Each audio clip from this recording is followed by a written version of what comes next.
Hello everyone. तो आज हम करेंगे NCERT class 10 maths exercise 2.2 question number 1 part 3 and part 4। Part 1 और पार्ट 2 हम ऑलरेडी प्रीवियस वीडियो में कर चुके हैं। आज हम पार्ट 3 एंड 4 को सॉल्व करेंगे। तो क्वेश्चन है find the zeros of the following quadratic polynomial and verify the relationship between the zeros and the coefficients.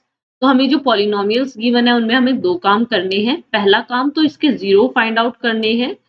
दूसरा काम जो करना है जीरोस फाइंड आउट करने के बाद क्वाड्रेटिक पॉलिनोमियल के कोफिशिएंट्स और जीरोस में रिलेशनशिप को वेरीफाई करना है।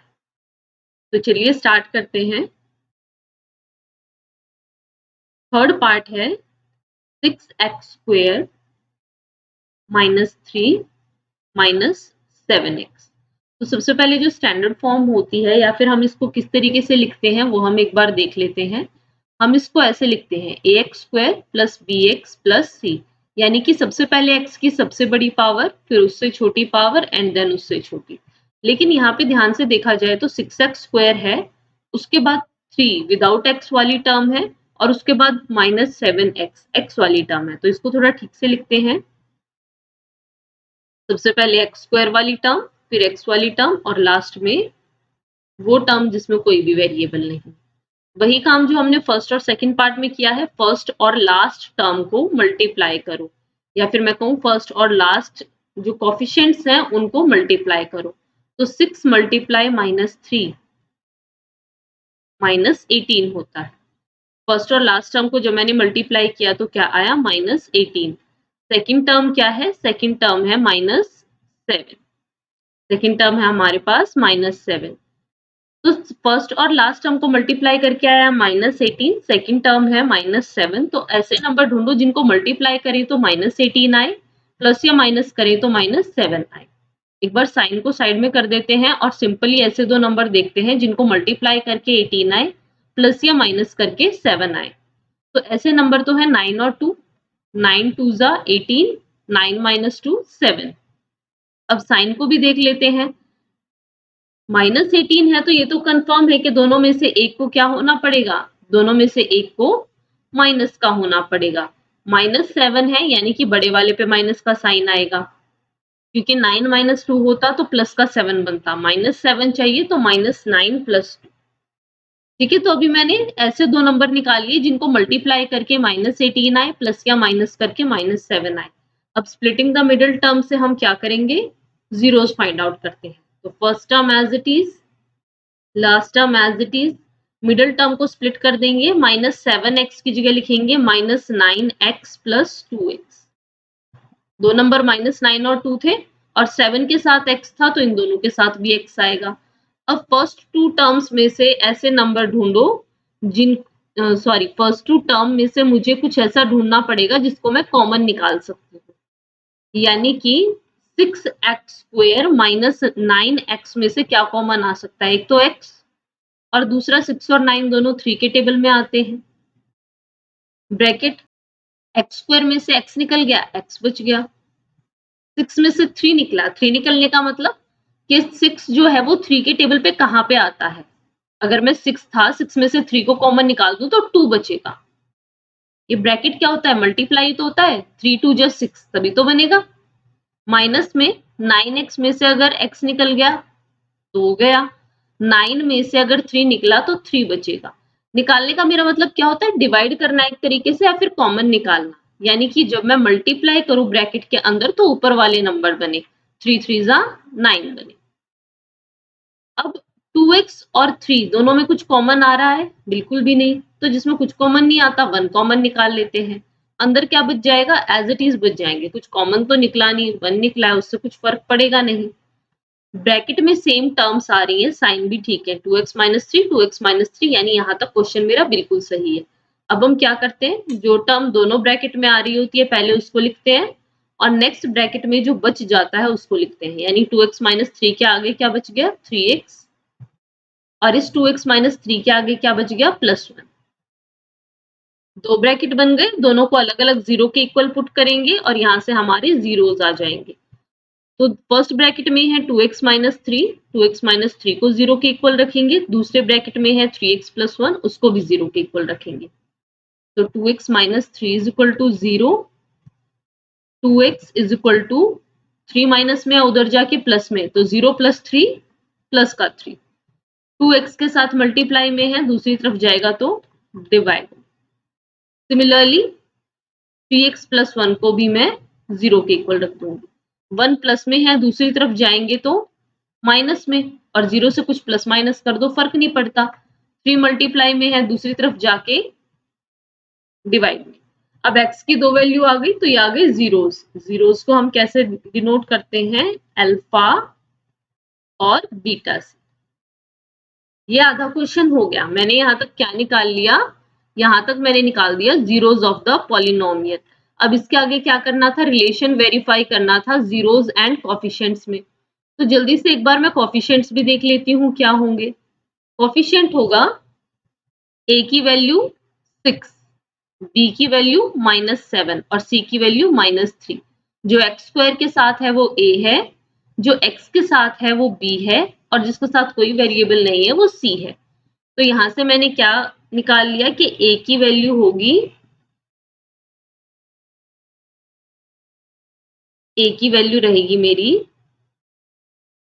6, b की वैल्यू -7 और c की वैल्यू -3। अब हम रिलेशनशिप को भी वेरीफाई कर लेते हैं कोफिशिएंट्स और जीरोस के। वो रिलेशन क्या है? Sum of zeros minus b by a के इक्वल होता है and product of zeros c by a के इक्वल होता है। तो वेरिफिकेशन में क्या आएगा? सम ऑफ जीरोस यानी alpha plus beta minus b by a के इक्वल होगा। अल्फा की वैल्यू 3/2, बीटा की value -1/3, minus sign as it is, b की वैल्यू -7 एंड a की वैल्यू 6। अब इनको सॉल्व करेंगे। 2 और 3 एलसीएम होगा 6। 6 को 2 से डिवाइड करेंगे। कैसे करते हैं एलसीएम को? पहले नंबर के डिनोमिनेटर से डिवाइड करते हैं, जो आंसर आता है उसको न्यूमरेटर से मल्टीप्लाई। तो 6 को 2 से डिवाइड किया, 3, 3 3 जा 9, न्यूमरेटर में क्या है 3, तो 3 3 जा 9, प्लस माइनस माइनस होता है। अब 3 को डिनोमिनेटर से डिवाइड, 6 को डिनोमिनेटर से डिवाइड, 6 को अगर 3 से डिवाइड करेंगे तो 2, और 2 को अब न्यूमरेटर से मल्टीप्लाई यानी 1 से मल्टीप्लाई, 2 1 जा 2, माइनस माइनस प्लस हो गया तो 7/6, 9 - 2 7/6 इज इक्वल टू 7/6। तो यहां से आ गया LHS is equal to RHS। Left hand side किसके इक्वल आ गई? राइट हैंड साइड की। अब दूसरी तरफ product of zeros, alpha beta is equal to C by A। Alpha की वैल्यू 3/2, बीटा की value -1/3 is equal to C -3 and A 6। Simply value put करते जाओ, सारी वैल्यू है पुट करना है। -3, 3 1 जा 3 और माइनस का साइन एज इट इज, 3 2 जा 6 इज इक्वल टू -3/6। तो यहां से आ गया LHS is equal to RHS। Left hand side किसके इक्वल आ गई? राइट हैंड साइड के। तो यहां से मेरा क्वेश्चन जो है वो क्लियर हो गया, वेरिफिकेशन कंप्लीट हो गई। Left hand side right hand side के इक्वल है, हैंस वेरीफाइड। यानी कि यहां से मैंने रिजल्ट को वेरीफाई कर दिया। और यही हमें करना था, पहले जीरोस निकालनी थी और उसके बाद क्या करना था? वेरिफिकेशन भी करनी थी। तो यहां से मेरी वेरिफिकेशन भी कंप्लीट हो गई और मैंने जीरोस भी निकाल दी। नेक्स्ट पार्ट है fourth part, 4u² plus 8u। इसको करते हैं 4u² प्लस 8u।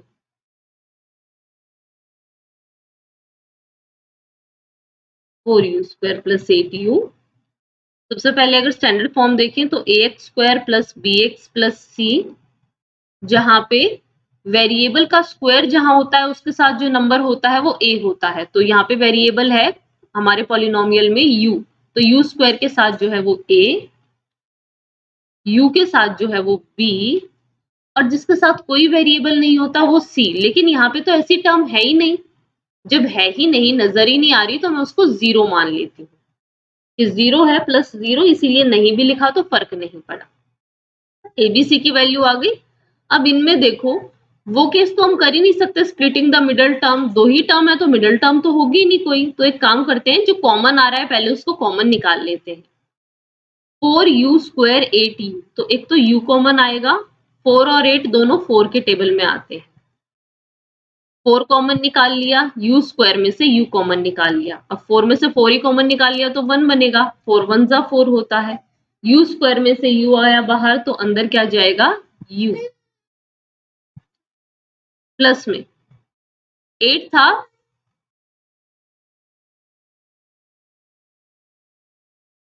8 था, 4 बाहर निकल गया। बाहर निकलने का मतलब है डिवाइड करना है एक तरीके से। अंदर क्या ऐसा लेके आए कि 4 को अगर उससे मल्टीप्लाई करो तो 8 ही आए, या फिर सिंपली 8 को 4 से डिवाइड करके देख लो तो 2 बच गया। u को तो हम बाहर लेके जा चुके हैं। अब एक तो आ गया 4u, एक u 1u प्लस 2, 4u को भी ब्रैकेट में रख दो अगर मन कर रहा हो तो। दोनों ब्रैकेट को अलग अलग 0 के इक्वल पुट कर देंगे। 1u प्लस 2 को u प्लस 2 भी लिख दो तो कुछ फर्क नहीं पड़ेगा, 1 को किसी चीज से मल्टीप्लाई करते तो ज्यादा फर्क डालता नहीं है। 4 मल्टीप्लाई में दूसरी तरफ जाके डिवाइड, 0/4, और 0 से कुछ भी डिवाइड कर दो 0 ही रहता है। 2 प्लस में है, दूसरी तरफ जाके माइनस में, तो यहाँ से अल्फा की वैल्यू आ गई 0। एक u 0 है और दूसरा u है -2, तो एक u को कहेंगे अल्फा, दूसरे को बीटा। एबीसी की वैल्यू ऑलरेडी थी। अब देखो यहाँ तक मैंने क्या निकाल लिया है, यहाँ तक मैंने निकाल लिए जीरोस। अब हम करेंगे रिलेशनशिप को वेरीफाई, तो एक बार एक फ्रेम में रहे इसीलिए एबीसी की वैल्यूज हम यहाँ रख देते हैं। चलिए अब वेरिफिकेशन का काम करते हैं। वेरिफिकेशन में फर्स्ट क्या था, सम ऑफ जीरोस हमेशा -b/a के इक्वल होता है। तो वेरिफिकेशन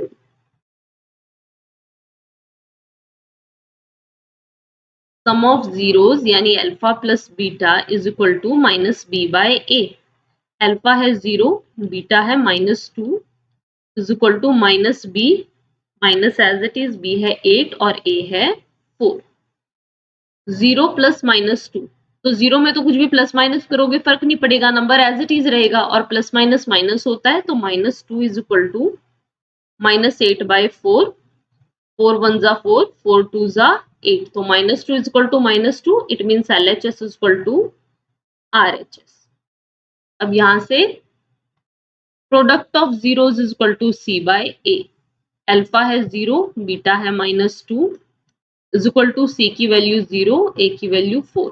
0 को किसी चीज से मल्टीप्लाई करेंगे 0 ही रहेगा, 0 मल्टीप्लाई -2 इज 0, 0 को किसी चीज से डिवाइड करोगे 0 ही रहेगा, तो यहाँ से भी आ गया left hand side is equal to right hand side. तो हमने रिजल्ट को भी वेरीफाई कर दिया, जीरोस भी निकाल लिए और वेरिफिकेशन भी यहाँ पे कर दी है, left hand side right hand side के इक्वल प्रूफ कर दिया, हैंस वेरीफाइड, हैंस वेरीफाइड।